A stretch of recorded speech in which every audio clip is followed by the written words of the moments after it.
Ethical Perspectives on the News is produced by the Interreligious Council of Lynn County, which is solely responsible for its content. The views and opinions expressed on this program do not necessarily reflect those of the staff and management of KCRG TV9.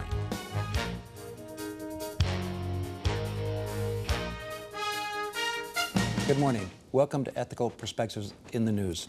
My name is Pete Welch, and I'm the moderator on this morning's show.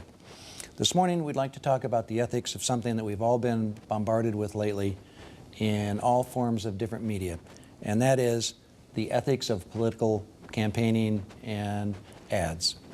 With us this morning first is Renee Schulte, who's a former Iowa State representative here in Cedar Rapids and now does some consulting on her own. Good morning, Renee. Thank you.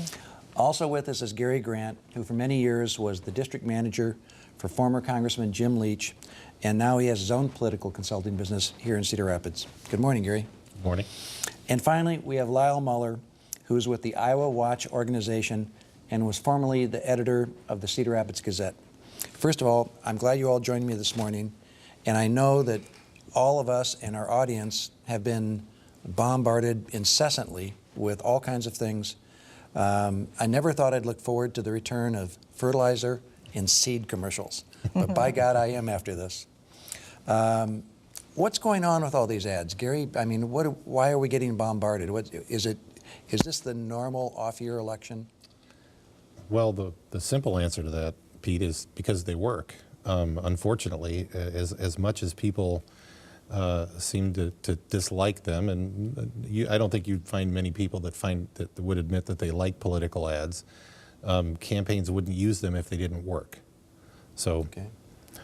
Because you essentially, campaigning is a little more complicated than this, but essentially what you're trying to do is drive up something called your favorables. That is the favorable impression that the likely voters have of you, and drive up your opponent's unfavorables. That is the unfavorable opinion that the voting public may have of your opponent. So that's it, kind of in a nutshell, the purpose of political campaigns.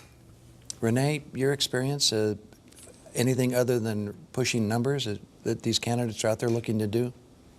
Name awareness and Yes, really the big part is name identification, and you're trying to define yourself before your opponent defines you.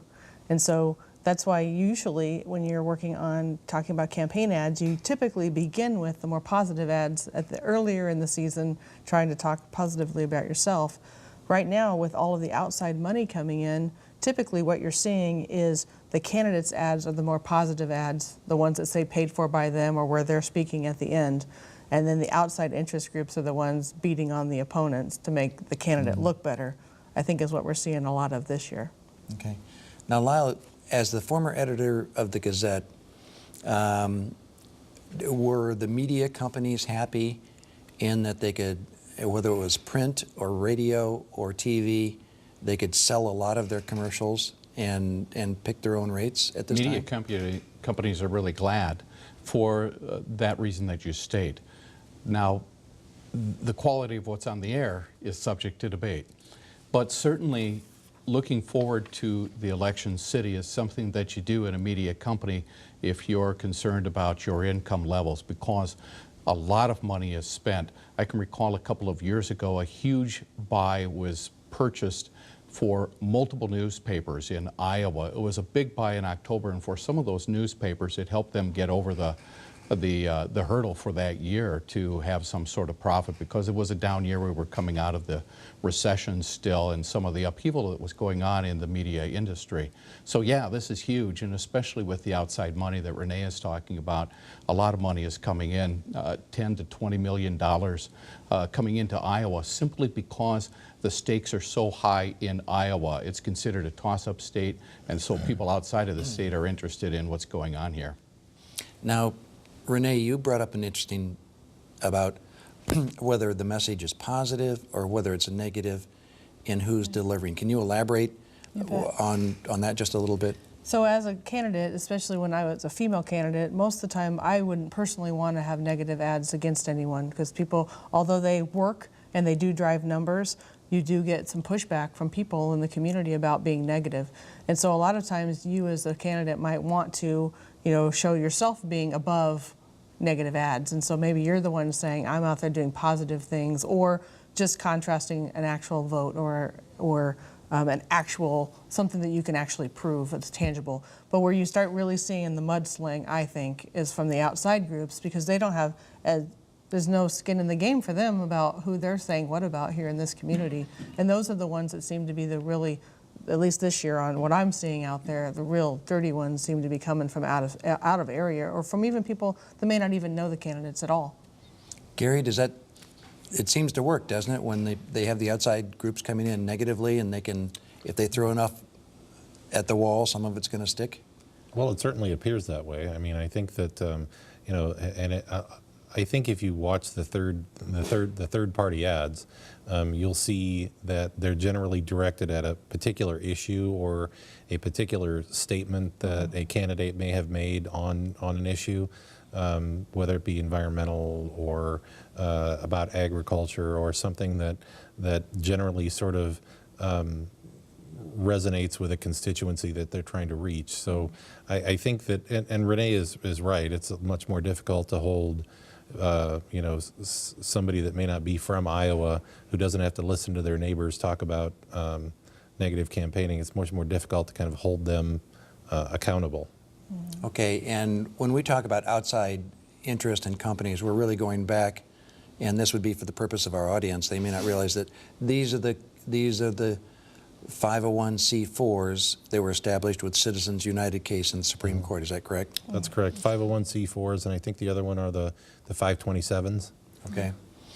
And so these are the ones where we hear about the billionaires with the special causes, whether it's the Koch brothers or the Soroses or whatever, but it's outside money coming in with somewhat patriotic, don't they all seem to have patriotic names? Oh, of course. America's First, and you know, America's PAC, and you know, I mean, they're all lofty sounding names, but they're no different than any other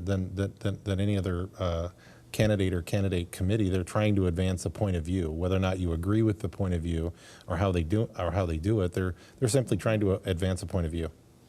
And Lyle, at Iowa Watch, have you ever tried to identify who's behind specifically? Isn't it kind of hard to do that in this environment? It's extremely difficult, and there is a new player in town in this election cycle, and that is the dark money, the real serious dark money. And those are the organizations that do not have to reveal who is donating to them. And so the Brennan Center for Justice has just done a report on Iowa and 8 other states that are considered toss-up states, showing that in the Republican Party, $10 million of super PAC money, those are the ones where we know who is doing the donating, but also about $7.8 million coming into the state in dark money. We don't know who is behind that. On the Democratic side, about $7.5 million in super PAC money. We know where that money's from, and about $2 million in dark money. So this is real money that's coming in, but finding out who's behind some of that dark money is extremely difficult. We are trying to do that at Iowa Watch with a number of other nonprofit news organizations in the country to try to zero in on that. But we know going in that we likely are not going to be very successful. And isn't it likely that by the time you eventually do find it out, the election's going to be over, so that you can't have an informed public exercising those votes? Exactly. We'll get it in time for when people are wondering who's throwing all of the dark money into the caucus campaign.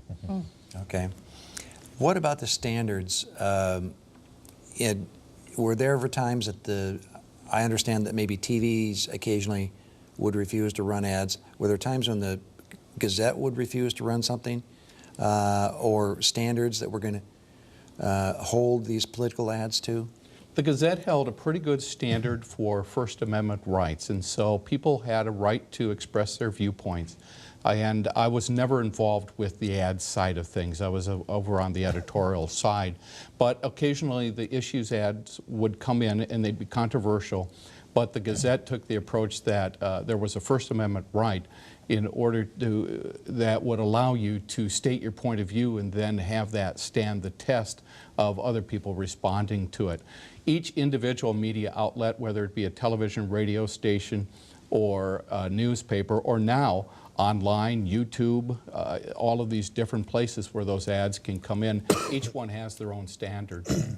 Okay, but if somebody came in with clearly a lie or so egregious that it was distasteful to the public, you wouldn't run it. A measure, Yeah. well, the ad department would take a look at that and make a judgment Yeah. on it on an individual basis. And yes, you would make an individual judgment based on an ad instead of some sort of blanket policy, and that way there was some flexibility going on there.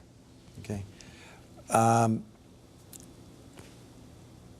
Gary and Renee, you are now in the consulting business. If somebody who's a candidate comes to you and says, okay, I want you to tell me what I can do to put my opponent in a bad light, is there anything that's out of bounds? I think absolutely. I mean, I mean that. I think it would, because at some point you run the risk of putting that negative light on yourself as a candidate. So what you don't want to do is, my response I think to that question would be, is why do you think it's necessary to do that? Because negative campaigns certainly don't win elections. They move numbers, and they will influence voters. But I have kind of an old saying that I use that negative ads only get you to about 45%. To get over the hump, you need to run for something. Okay. Say, for example, you're looking at the candidate. Isn't it true that you might go for more of a microscope on the candidate and maybe not look too much further at the family? I mean, certainly the candidate is the one that's going to be elected to office, not the family. So the candidate themselves that you're running at, if it's like an OWI charge from 5 or 10 years ago, that might mean something more than, a teenage son that gets one of those. Well, I have a really interesting story about that. When I was running for office, the Democrat Party did some opposition research against me, and my legal first name is Carolyn, and very few people know that. And so their opposition research was on somebody else named Renee Schulte, who had an OWI, and they thought it was me. And so there was a really good chance that they were going to use that against me, except it wasn't me. And so it really makes you think, as a candidate, but now even as a consultant, to be very careful about what you accuse somebody of, because you may not have the real truth on what exactly happened, and you may have to be really diligent in knowing your facts, or it can come back and bite you. So, like Gary said, you have to run for something. You can't just run against other people. But that's, I think, what you're seeing in some of the campaigns now. I don't know, at this point, is there a saturation point where how many negative ads can you stand before anything moves? Because at some point, there's just everybody's negative. So I don't know. There's nothing to vote for. And isn't there a point in time, Gary, where sometimes the negative ads, because there's been so many, people just tend to turn things off? Well, that's why you see so many of them. I mean, it's kind of the saturation effect. I mean, if one negative ad did it, had the desired effect, you'd see one negative ad. But with we were joking earlier that with DVRs and technology like that increasing, you have to run more ads, so it's more likely that more people will see them, and that the people you want to see them will see them. And in fact, your comment is that they're run because they work sometimes? Mm-hmm. Absolutely. If they did not work, campaigns would not use them. Okay. And is there what would be the difference because you've been on both sides of this, Renee, between a first-time candidate and a second-time candidate? Can a first-time candidate get away with making more wild promises to do things than a second-time candidate that knows how fractured the system is? Probably. One of the big differences between a first and second-time candidate, especially if you were in a higher profile race like I was, it makes it very difficult to want to do it a second time, depending how negative the first time goes around, because you have no idea what that's like to have your name on television next to whoever the big evil is of the day and being called that. And in my case, married into the family name, and so that name's attached to a family, and even though they didn't necessarily attack my family, it's still their name, and so it matters. And so, on this side, you have to be very careful. And on promises, especially. I mean, how many times are you seeing that right now in the races where they voted on this or didn't show up for that, and it's coming back to bite them because they said they're pro this, but they didn't go to these meetings or whatever, and it's being on both sides of a lot of different campaigns. And so you've got to be very careful what you say you're going to do, because it'll come back and get you. And part of what I hear you saying is it's the emotional roller coaster associated with being a human and caring about what you're doing and just possibly not getting everything done. Isn't that right? Absolutely. Absolutely. Gary, you've had a little bit of experience on a more national level being district manager for Congressman Leach. And now you're working primarily state and local. What's the biggest difference in the national, the big campaigns that we see with our own Joni Ernst and congressional delegations and the more local races? Money. Money? Money, absolutely. It all boils down to money. Like Lyle said, you're dealing with, I think the last report was, and I don't know what Bruce Braley's was, so forgive me, I'd quote it if I knew, but I did read Joni Ernst raised $6 million in the last quarter. And if you think about it, that's a lot of money. $6 million in 3 months for an Iowa Senate campaign. I think if even 10 years ago, you had said that an Iowa Senate candidate would raise $6 million in a quarter, people would have laughed at you. It used to be and I'm sure Lyle can speak to this, it used to be we'd see $20 million Senate races in California. Now that we're seeing them in Iowa. And it's not that, we don't have the kind of media markets, or the geography that California does, so it's really difficult. And that's why I think that, with all of the resources and the bombardment, organizations like Iowa Watch are all that much more important, because they're the ones that actually, the Gazette and KCRG and all of the rest of the networks are the ones that tell us when the ads don't say what we think they say, or when they're not telling us the truth. If you notice, the Gazette has what they call a fact check, and they're equally hard on every candidate of every political stripe when their campaigns get a little fast and loose with the truth. Lyle, didn't that fact check start with the Gazette when you were in charge? Well, it's been around. Okay, it's much more common now. It's more common now. I have a love-hate relationship with the fact check. They're getting a lot of attention now, and they're very valuable, and they help voters sift through all of this noise that we hear. But I keep thinking to myself, why haven't we been doing this all along? And certainly news media have been doing it, but not really devoting as much time as the last few years. I think that that's a responsibility of the press that we should be doing all of the time instead of now when it seems popular. Okay. And when somebody runs a story like that and then says, okay, well, I'm going to go do a fact check. Okay, well, if Fox News is going to go do a fact check, I kind of think it may tend to lean a little conservative. If it's MSNBC doing the same thing, I can figure they're on the other end. And in 6 years of going to Washington, D.C., I can tell whose office I'm in by the TVs that are on there in the waiting room. So it kind of depends on who's doing the fact-checking, doesn't it? Yes, it does. One of the things I learned in college in one of the history courses I took was that history is fiction. It's someone's version of history, and that's what we're getting with the fact-checking. I think the way to look at fact-checking is try to figure out what you're learning, who's giving you that information, and just use multiple sources. Facts are real and they can exist, but so do the facts that don't get reported, and that's the measure I think you're talking about when you talk of, for example, MSNBC and Fox News. Certainly there's fact-checking, but there's also fact-ignoring at times. And that's what I think the real measure is what's the full picture. And I see a lot of good fact-checking going on. I like what the Gazette's doing. The Daily Iowan actually has a political reporting team now, and I'm working with college students down there to try to be better fact-checkers. And that's happening at other newspapers and organizations as well.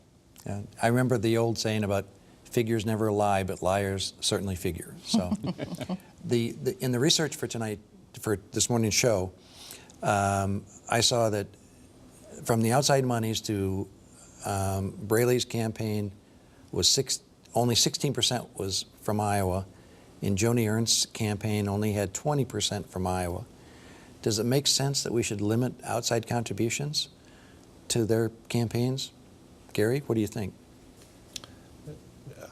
I don't think so. I mean, I'm kind of, and I may not be, this may not be very popular, but I'm not a big fan of limiting sort of the political speech. I think democracy is not a spectator sport. People should get involved, and they should consume their information from more than just political commercials. We have, we don't gone are the days when we rely on 3 networks and maybe 1, maybe 2 newspapers. That there are hundreds of news outlets, and I think that limiting sort of the speech will have a more deleterious effect on the American political system than the money that we seem to be awash in. Okay. And is there any protected political speech or any forbidden political speech, Lyle, that comes up? The protections are pretty limited, the restrictions, excuse me, are pretty limited. There have been Supreme Court cases that have taken different looks at this, ranging from unlimited to certain restrictions. So, for example, telling lies about a candidate is not necessarily restricted political speech under the First Amendment, but telling some specific lies, such as you can vote on Monday, or go to this polling place and lying about that, which impedes government and impedes the process, then that is restricted, and you can have some restrictions on free speech in that regard, and the Supreme Court has been fairly clear about that. So yeah, I mean, it's a broad interpretation about what you can say about a political opponent, because keep in mind, satire and things like that also are exaggerations and protected speech. But when it impedes government or creates corruption, the potential for corruption, there have been Supreme Court rulings that say that that is a boundary that you shouldn't cross. And in fact, many politicians realize too late that if you are going to step out into the public domain and run for office, then you shed some of the cloak of privacy, because you have made yourself a public figure, and more of that's going to come out. Yeah, you're seeking to be a public servant, and so the people you want to serve certainly have a higher interest in what you're doing than if you don't want to serve the public. Yeah. What about the other places that these campaigns get into trouble is finances? And we certainly have had our share of that here in Iowa. Wasn't that Senator Sorensen that got into trouble in the primaries? Yes. And what was he jumped between? Well, and with Senator Sorensen, the situation was there's a rule in the Iowa Senate that you cannot take money directly from a candidate while you're a seated senator. And that, when it turns out, what they're saying has happened, because he's accused, and I don't remember if he's where he is in that process, but what they're saying has happened is that they took money in a way that was trying to hide that and not being transparent with that or disclosing that as at that level. And we do have rules on things like that as seated elected officials in the state, that you can't just take money from national candidates. And you had that when you were in the Iowa legislature, and it was the same set that applied to both the Senate side and the House side? Actually, no. The House does not have that rule. And so the House is held to a different standard than the Senate, which is very interesting. But the Senate does have that rule that says that they cannot take money from candidates. And so the House actually could, which is very different. And I don't know the difference in the history behind that, but we are not treated equal. Okay, well, we could probably do another show on that, but we won't. What's going to happen in the next couple of weeks, Gary? Is it going to intensify? Is it going to get more negative? Well, I'm not sure that it'll get much more negative. I mean, there's. How could it? It will certainly intensify. I think that you talk about noise in the last couple of weeks in a campaign. This is why it's nearly impossible for a local candidate now to get any attention, somebody running for, say, a city council seat or even sometimes a state house seat, because you get you get the people running for the Senate and people running for this House seat and House seats all over Iowa that have the money, that are buying up kind of all of the available space. Is it safe to say, Lyle, that between our first in the nation caucuses and the national attention we're getting with our races now, that Iowa remains in the political eye of a lot of the country? Yes, and it's because of how close we've been in parceling out our electoral votes in the elections going back to 2000. We've been a close state, and so people are paying attention to Iowa, and they are pumping money and their ads into this. So after the election, November 4th, expect to see the buildup for the caucus. We'll have a full season coming ahead. Again, I Yes. still want those seed commercials. And everybody goes back to where Obama pulled off the upset in our caucuses, where that set him off down the road to the presidency, wasn't it? Well, it goes back farther than that. It goes back to Jimmy Carter being here in 1976. I was a young reporter in Cedar Rapids in 1975, and Jimmy Carter was walking the streets of Cedar Rapids downtown, and one of our reporters came back and said the governor, this former governor of Georgia, is downtown and he's campaigning for president. And I just thought, what a joke. And all of a sudden he was the president. And it was because he built those relationships in the caucuses which launched him. And then the myth starts growing, and you see some more victories coming out of people in the Iowa caucuses and then ending up in the White House. Well, we've got just about a minute and a half left in our show. Any final comment, Lyle? I think that grin and bear it. Grin and bear it, because there will be more ads coming up, and because this is the sweet spot between now and November 4th. Gary, final thoughts? Yeah, I think that we're incredibly lucky that we live in Iowa, because frankly, although negative ads work, we still want to meet our candidates. We're a very retail state, and if we don't meet our candidates, it's not likely that they're going to get our votes. Renee? Well, I think we should be grateful for the opportunity to grow our economy in this way and look at the positive for the state of Iowa. We do need some more income here and could do some good things with that. And unfortunately, this is the way it's going to be. But I'd also just recommend getting a recording device for your television set if you don't want to watch them, and hopefully be able to fast forward your way through it this season. I kind of remember, I believe it's the Adlai Stevenson quote about, he said, I told our opponents that we'd stop telling the truth about them if they'd stop telling lies about us. So anyway, on behalf of Ethical Perspectives and the Interreligious Council of Churches, we'd like to thank you for joining us this morning, and let's all go out there and make our community a much finer place for all of us to live and grow and work. Thank you for joining us.